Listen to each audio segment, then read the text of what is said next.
Hello, this is the fifth video topic in our rotational motion chapter. We're going to do rotational motion in two chapters. And what we're going to talk about here is torque on a system. Now, this is kind of review because in the last video, what we did was we had a bar and it had a pivot point, and then it came out like this. And we had a couple of torques that were counterclockwise and a couple of torques that were clockwise. And we had to add up the, torques. Like if we had two torques here or this torque and that torque, and we had to see what was going to create the greatest net torque on a system. So what we're really talking about here is net torque. And again, that's what we were doing with this. But the difference is here, we're going to start looking at pivot points where we have masses on either side of the pivot point. So up till now, all of our pivot points have been on the end of the system. So this was my pivot, and I had to add up the torques on this side. So what's going to change is that I'm going to have a torque on my left and a torque on my right. And when we add these up, we're going to get a net torque.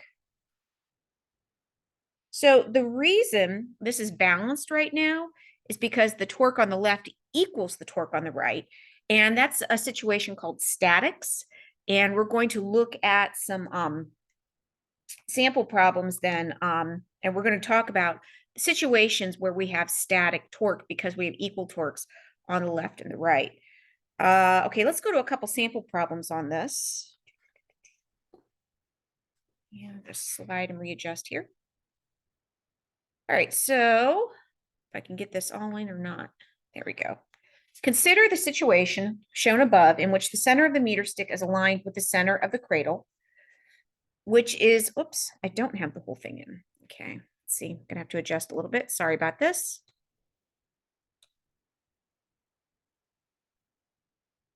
Bring this over.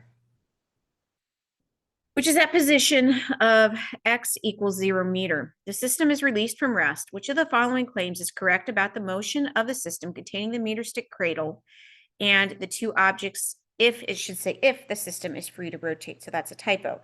So first of all, what's this cradle? The cradle is this guy. It's what's holding the meter stick up, and we have a meter stick. So remember, we've got meter sticks. If you've got 1, 2, 3, 4, this is at the 50 centimeter mark, because it's halfway on the meter stick. So this would be 10 centimeters, 20, 30, 40, 50, 60, 70, 80, 90, 100 centimeters. And so between here and here, you have a half a meter. And between here and here, you have 0.25 meters. So we're going to be doing a lab that has a meter stick balance system, and we'll use a cradle. So what they want to know is if you're holding this and you release it from rest, what's going to happen? Okay, so if you want to, pause the video and see if you can figure this out on your own. Okay, first of all, let's talk about our direction of rotation. So if I release the mass here and this rotates this way, it's going to go this direction. If I release the mass over here and this rotates, it's going to go this direction. This is clockwise, so this is going to be positive. This is counterclockwise, so this is going to be negative. My torque on the right is going to be my force times my lever arm. So here I have a lever arm of 0.5. And the force acting on this block is going to be the rate of gravity. So I'm going to have mass times gravity. And we'll just say that, let's say that force due to gravity is going to be 10. We'll round that up. So that's going to give me 10 times 0.5. So this is going to be positive 5 Newton meters. How about over here on this side? My lever arm is 0.25, and my force would be the same. So I'm going to take 10 times 0.25. So this is going to be negative 2.5 Newton meters. So I obviously have more torque on this side. So what's going to happen? The system will rotate in the clockwise direction with constant angular speed. So these two are clockwise and these two are counterclockwise.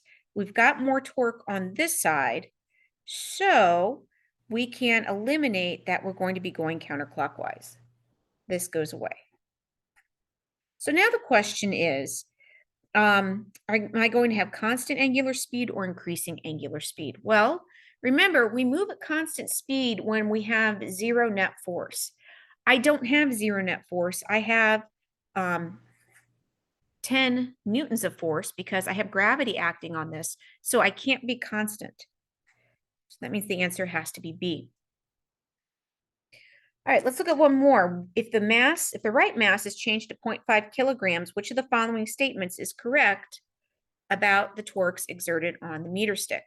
So that means that I'm still going to have on this side negative 2.5, but on my right side, now instead of 10 Newton meters, I'm going to have 5 Newton meters. And if I take 5 times 0.5, that's going to give me 2.5 positive.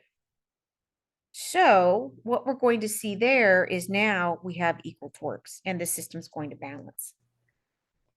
Okay, again, I told you guys this was a quick one because we're really kind of talking about, again, what we already knew. If you're looking at a system, you have to calculate the torques of all the objects in the system. If you're talking about rotation. So we're going to look at this situation then in the next video, and it's going to be a longer one, where we look at different systems and we look at how we can apply masses at given points to bring statics or balance into the system. Okay, see you in the next video.